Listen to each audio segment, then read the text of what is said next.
दोस्तों, इस दुनिया में कोई भी किसी का अपना नहीं है।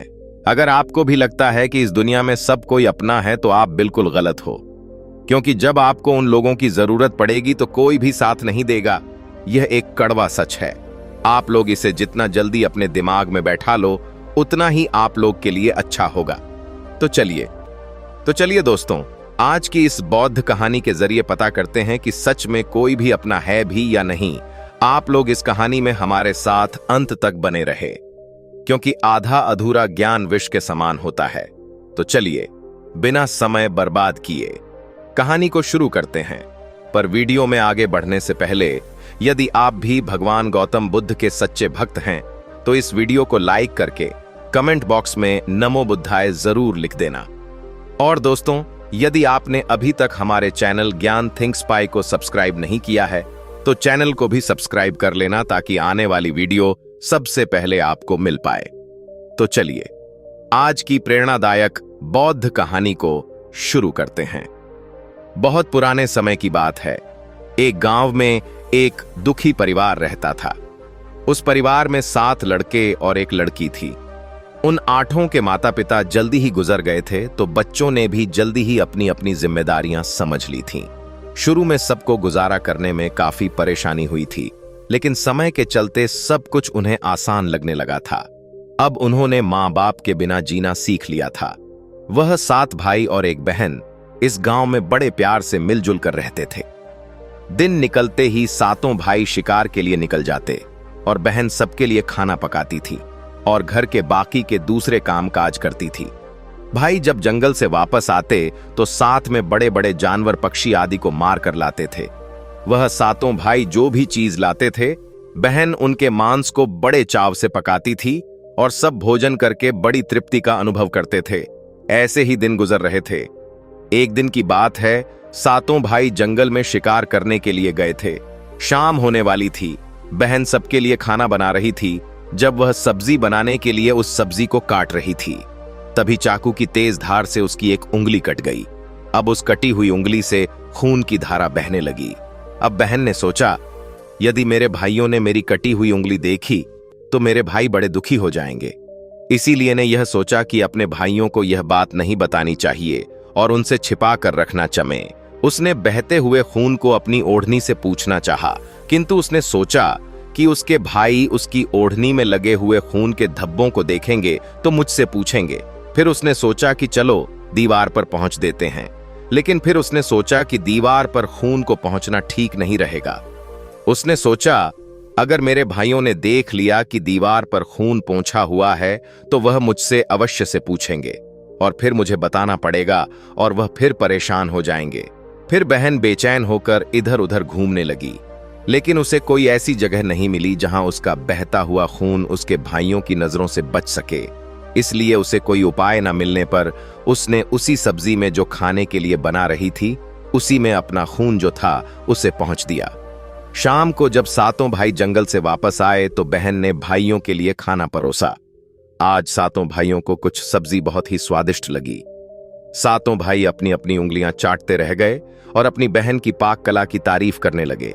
अपनी तारीफ सुनकर बहन भी बहुत खुश हुई। 7 भाई दिन भर के काम करने के कारण थके थे, इसलिए 7 भाई उस दिन जल्दी सो गए। अगली सुबह रोज की तरह वह 7 भाई जंगल को चले गए। जब वह थोड़ी दूर चले तो उन्हें प्यास लग गई। तभी पास की झील में 7 भाइयों ने पानी पिया और वहीं के पास के पेड़ के नीचे जाकर बैठ गए और बातें करने लगे कि रात के भोजन में बहन ने जो सब्जी बनाई थी वह बहुत स्वादिष्ट थी। सभी उसी सब्जी की चर्चा करने लगे। 7 भाइयों ने कहा, इतना स्वादिष्ट खाना तो हमने आज तक नहीं खाया। वह 7 भाई कहते हैं, आज घर चलकर इसके बारे में अपनी बहन से जरूर पूछेंगे और जानकर रहेंगे कि सब्जी में उसने ऐसा क्या मिलाया था जिससे वह सब्जी इतनी स्वादिष्ट बनी थी। शाम को 7 भाई जब घर आए तो दोबारा अपनी बहन की पाक कुशलता की तारीफ करते हुए कहने लगे, हमारी प्यारी बहन, कल रात की सब्जी में तुमने ऐसा क्या मिलाया था।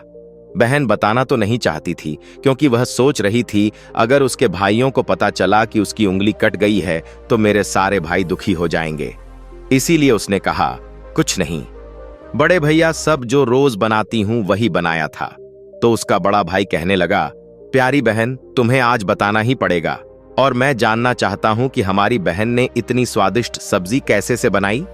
बड़ा भाई आगे कहता है, तुम्हें मेरी सौगंध है बहन, तो तुम्हें आज सच्चाई बतानी ही पड़ेगी। बड़े भाई का सब सम्मान करते थे, इसलिए बहन को भी अब सच बोलना पड़ा।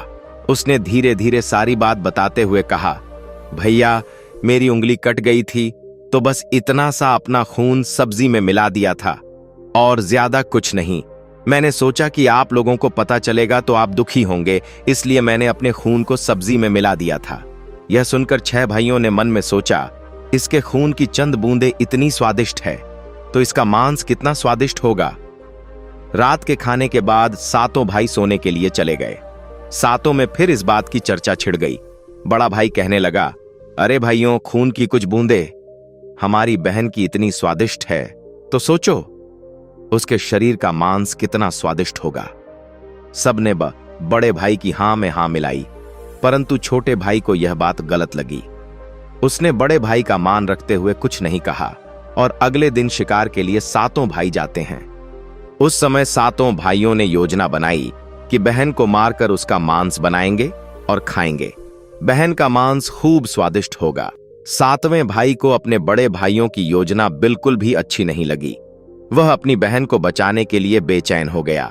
वह खुलकर इसका विरोध तो नहीं कर सकता था, क्योंकि 6 भाई एक तरफ थे। सभी भाइयों ने मिलकर एक टीले पर बांस के पत्तों का एक चबूतरा बनाया, जिसे चांद कहते हैं। उनकी योजना यह थी कि बहन को बहला फुसलाकर यहां पर लेकर आएंगे और तीर मारकर अपनी बहन की हत्या कर देंगे और उसका स्वादिष्ट मांस खाएंगे। अगले दिन बड़े भाई ने अपनी बहन से कहा, मेरी प्यारी बहन, अब तुम बड़ी हो गई हो और शादी के लायक हो गई हो। मैंने तुम्हारे लिए एक सुंदर वर की तलाश की है। आज हम उसको देखने जाएंगे और उसका घर भी देख कर आएंगे, इसीलिए तुम भी हमारे साथ चलोगी। बहन शादी की बात से बहुत खुश हुई, तुरंत तैयार होकर भाइयों के साथ चलने लगी। चलते चलते जब बहन थक गई तो उसने अपने बड़े भाई से पूछने लगी, भैया, मेरा ससुराल अब कितना दूर है। तब बड़ा भाई बोला, बस अभी कुछ देर में हम पहुंचने वाले हैं। और बड़ा भाई बोला, वह देखो बहन, दूर से दिखाई दे रहा है। बड़ा भाई उसी टीले पर बने चांद को दिखाते हुए बोला, देखो मेरी प्यारी बहन, तुम्हारा ससुराल जहां तुम राज करेगी। यह सुनकर बहन आनंदित हो उठी। चांद पर पहुंचने के बाद बड़े भाई ने अपने छोटे भाइयों को आदेश दिया, अपनी बहन को एक रस्सी के सहारे से बांस के खंभे से बांध दो। सभी भाई मिलजुल कर जल्दी से बहन को बांधने लगे। बहन ने अपने सभी भाइयों को हत्यारे के रूप में देखकर उसका हृदय हाहाकार करने लगा। वह ईश्वर को याद करते हुए कहने लगी, हे ईश्वर, अब तुम ही मेरा सहारा हो। मेरे 7 भाई मेरी हत्या करना चाहते हैं। इनमें से एक भी ऐसा नहीं है जिसके दिल में मेरे लिए दया और प्रेम हो। 7वें भाई को बहन की पुकार पर दया आ गई, परंतु 6 भाइयों का विरोध करने का साहस वह नहीं जुटा पाया। बहन को निर्ममता से बांधने के बाद बड़े भाई ने सबको बारी बारी से उस पर प्रहार करने का आदेश दिया। बड़ा भाई सबसे पहले हाथों में धनुष बाण ले। जब अपनी बहन पर प्रहार करने को आगे बढ़ा, तब बहन भाई के सामने हाथ जोड़कर करुण स्वर में कहने लगी, मारो मारो भैया, छाती में लक्ष्य करके तुम्हारा तीर जंगल को जाएगा। भैया, मारो मारो भैया। छाती में लक्ष्य करके भाई ने कठोरता दिखाते हुए तीर चलाया, परंतु उसका निशाना तो अचूक था, परंतु आज विफल हो गया। उसके बाद अब दूसरा भाई तीर मारने को तैयार हुआ। बहन ने उसके आगे भी हाथ जोड़कर वही करुण रूपी गीत गा आया, उसका भी निशाना चूक गया। इसी तरह सभी भाइयों ने बारी बारी से बहन की छाती को लक्ष्य करके तीर मारने की कोशिश की, परंतु बहन हर बार यही दोहरा रही। 6 भाई लक्ष्य भेद करने में असफल रहे। अब 7वें भाई की बारी थी। उस 7वें भाई से 6 भाई कहने लगे, भाई पूरी ताकत से तीर चलाना और बहन को एक बार में मार देना। यदि तुम्हारा निशाना चूक गया तो तुम जिंदा नहीं बचोगे, हम सब तुम्हें मार देंगे। बहन ने छोटे भाई की जान बचाने के लिए अपनी जान न्यौछावर कर दी और अपने छोटे भाई को बचाने का निश्चय किया। वह ईश्वर से प्रार्थना करने लगी, हे ईश्वर, मेरे भाई का तीर मेरी छाती भेदने में सफल हो जाए। वह फिर करुण गीत गाने लगी, मारो मारो भैया, छाती में लक्ष्य करके, भैया छाती में लक्ष्य करके तेरा तीर मेरी छाती भेद जाए। छोटे भाई ने तीर चलाया। उसका तीर बहन के माथे पर जा लगा। वह दर्द से तड़प उठी। कुछ देर तड़पने के बाद उसके प्राण त्याग दिए। सातों ने मिलकर अपनी बहन का मृतक शरीर नीचे उतारा। 6 भाइयों ने मिलकर बहन के शरीर को छोटे छोटे टुकड़ों में काट डाला। बड़े भाई ने 7वें भाई को जंगल से लकड़ी और पानी लाने का आदेश दिया। छोटा भाई पानी और लकड़ियों के साथ साथ कुछ मछली और केकड़े भी ले आया था। वह अंदर ही अंदर बहुत दुखी था। उसके भाई बहन का मांस बड़े शौक से पका रहे थे। छोटा भाई बहन के मांस के साथ मछली और केकड़े भी पकाने को डाल दिए, जिससे उसने अपने खाने का जुगाड़ कर लिया। चावल और मांस तैयार हो गया। छोटे भाई ने पहले ही अपने बैठने के स्थान पर एक छोटा सा गड्ढा खोद लिया था। उसने अपनी बहन के मांस को चुपके से उस गड्ढे में डाल दिया और मछली और भात खाने लगा। बाकी 6 भाई बहन की हड्डियां चबाने लगे तो छोटा भाई केकड़ा चबाने लगा। जब सबने बहन के शरीर का स्वादिष्ट मांस खाकर अपना पेट भर लिया तो बड़े भाई ने 7वें भाई से कहा कि झूठा साफ कर दो। तब छोटे भाई ने जो बहन की बची कुची हड्डियां और शरीर के अन्य भाग जैसे सर, नाखून, पंजे, इन सबको इकट्ठा करके एक गड्ढे में डाल दिया और ऊपर से मिट्टी से ढक दिया।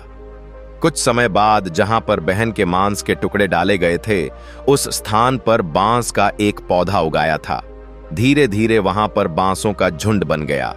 एक बार एक संत आए और उसी बांस के झुरमुट तले छुपकर मलम करने लगे। उसी समय आकाशवाणी हुई, संत दुर्गंध आ रही है, संत दुर्गंध आ रही है। बार बार यह आकाशवाणी सुनने के बाद संत ने झटपट उस स्थान को साफ कर दिया। उस संत ने झुरमुट में से एक बांस को काट लिया और अपने साथ ले गए। उस बांस को काटकर संत ने एक बहुत ही सुंदर बांसुरी बनाई और उसे बजाकर दिन भर लोगों के घर जाकर भिक्षा मांगने लगे और बदले में खूब सारा उपदेश देने लगे। एक दिन की बात है, संत भिक्षा मांगने के लिए उसी गांव में चले गए जहां पर उस बहन के 7 भाई रहते थे। जैसे ही वह संत बड़े भाई के द्वार पर गए, जैसे ही संत ने बांसुरी बजाना शुरू किया, उसमें से आवाज आई ही है, दुश्मन सबसे बड़ा नहीं, बाजो रे बांसुरी बड़े भाई के घर नहीं, बाजो रे बांसुरी। बांसुरी आगे बोली, दया प्रेम सब छोड़कर रिश्ते में यही दाग लगाया है, नहीं बाजो रे बांसुरी। इस तरह की करुण आवाज सुनकर बड़े भाई के पसीने छूटने लगे। उसने अपनी पपा से कहा कि इस योगी को तुरंत भिक्षा दो और यहां से विदा करो। उसकी पत्नी ने वही किया, योगी को तुरंत भिक्षा देकर विदा कर दिया। इसी तरह योगी बाबा बारी बारी से 6 भाइयों के द्वार पर गए। उनके घर जाते ही बांसुरी से स्वयं वही गीत बजने लगा। उन 6 भाइयों ने भी अपनी पत्नी को तुरंत ही कुछ भिक्षा देकर संत को विदा करने को कहा। उन 6 भाइयों के मन में डर समा गया कि कहीं अगर यह संत ज्यादा देर रुका तो खुल जाएगी कि अपनी बहन की हत्या इन्होंने ही की है। अब अंतिम समय 7वें भाई के द्वार पर आया। जैसे ही वह योगी वहां पहुंचे, 7वां भाई अभी तक कुंवारा था और अकेले रहता था। जब योगी बाबा उसके द्वार पर उपस्थित हुए तो बांसुरी बोल उठी, बाजो रे बांसुरी, मेरे सबसे छोटे भाई के घर मेरे छोटे भाई ने मन की बात में छुपा कर रखी है, युग युग की। वह बांसुरी बोली, यही है मेरे सबसे प्यारे भाई का घर। योगी की बांसुरी से इतने प्यारे और दिलचस्प गीत बजते सुनकर छोटे भाई ने उन्हें सम्मान के साथ अपने घर में बैठने के लिए स्थान दिया और जलपान से उनका सत्कार किया। उसके बाद छोटे भाई ने बांसुरी के विषय में चर्चा की। योगी ने के जन्म की कहानी छोटे भाई को बताई कि कैसे उन्होंने बांस को काटकर बांसुरी बनाई है और कैसे आकाशवाणी हुई थी। छोटे भाई ने उस बांसुरी को योगी से मांगने की प्रार्थना की। योगी ने उस छोटे भाई को वह बांसुरी सौंप दी। योगी के चले जाने के बाद छोटे भाई ने बांसुरी को अपने बिस्तर के सिरहाने की तरफ साफ सुथरे स्थान पर धूप दीप जलाकर सम्मान के साथ रख दिया। कुछ दिनों के बाद छोटे भाई के घर में परिवर्तन दिखाई देने लगे। जब वह काम से घर लौटकर आता तो सारा घर साफ सुथरा होता था। जब रोज रोज यही बात दोहराने लगी तो छोटे भाई ने अपनी भाभियों के घर जाकर पूछा भाभी, मेरी गैर हाजिरी में आप लोग मेरे घर की साफ सफाई करते हो क्या? सभी भाभियों ने जवाब दिया, हमें अपने घर के कामकाज से फुर्सत नहीं है। तुम्हारा घर कैसे साफ करेंगे? छोटे भाई ने निश्चय किया कि वह आज छुपकर देखेगा कि उसका घर कौन साफ करके जाता है। इसलिए छोटा भाई आज काम पर नहीं गया और वह घर के एक कोने में छुप गया। घर सुनसान होते ही जहां पर बांसुरी स्थापित की थी, वहां से उसकी बहन की शक्ल की एक लड़की निकली और उसने घर का सारा काम किया और फिर उसी बांसुरी में समा गई। छोटे भाई ने यह सब देखा तो उसे अपनी आंखों पर विश्वास नहीं हुआ। फिर छोटे भाई ने यह बात अपनी बड़ी भाभी को बताई। बड़ी भाभी ने अपने छोटे देवर को समझाया कि जैसे ही लड़की बांसुरी से बाहर निकलेगी, तुम उस बांसुरी को आग में डालकर जला देना और फिर उस पर तुलसी का जल छिड़क देना, फिर देखना क्या होता है। छोटे भाई ने बड़ी भाभी के कहे मुताबिक काम किया। उसने लड़की के निकलते ही बांसुरी को आग में डाल दिया और लड़की पर पवित्र तुलसी का जल छिड़काव किया। तुलसी जल के स्पर्श से वह लड़की मानव रूप में आ गई। भाई ने देखा वह तो उसकी प्यारी बहन है। उसने अपनी बहन को गले से लगा लिया। उसके बाद दोनों बहन भाई बड़े प्रेम से रहने लगे और बहन बहन ने भाई को और भाई ने बहन को अपना लिया। खुशी से एक दूसरे के साथ रहकर वे जीवन यापन करने लगे। दोस्तों, यह एक कड़वा सत्य है कि इस दुनिया में कोई भी व्यक्ति किसी का सच्चा अपना नहीं होता। रिश्तों की मिठास और दोस्ती का बंधन अक्सर स्वार्थ से जुड़ा होता है। जब हम कठिनाइयों का सामना करते हैं, तब हम देख सकते हैं कि हमारे आसपास कितने लोग वास्तव में हमारे साथ हैं। बाहरी दुनिया में सब कुछ दिखावटी है। हर कोई अपने फायदे के लिए रिश्ते बनाता है। ऐसे में जब हमें समर्थन और सहारे की जरूरत होती है, तो अक्सर हम अकेले रह जाते हैं। यह समझना जरूरी है कि असली अपनापन उस समय ही प्रकट होता है जब बिना किसी स्वार्थ के कोई हमारी मदद करता है। इस सच को स्वीकार करने में हमें समय लग सकता है, लेकिन यही समझ हमें मजबूत बनाती है। जब हम यह जान लेते हैं कि असली मित्रता और अपनापन बिना शर्त के होते हैं, तब हम सच्चे रिश्तों की कदर कर सकते हैं। इसलिए हमें अपने रिश्तों में सतर्क रहना चाहिए और उन लोगों को पहचानना चाहिए जो हमारे साथ सच्चे दिल से खड़े होते हैं। इस सच्चाई को अपनाना हमें एक बेहतर इंसान बनाने में मदद कर सकता है। दोस्तों, आपने आज इस कहानी से क्या सीखा? आप हमें कमेंट सेक्शन में जरूर बताएं। उम्मीद करता हूं कि आप सभी को यह कहानी जरूर पसंद आई होगी। इसी प्रकार और भी कहानियों को सुनने के लिए हमारे ज्ञान थिंक स्पाई यूट्यूब चैनल को सब्सक्राइब जरूर करें।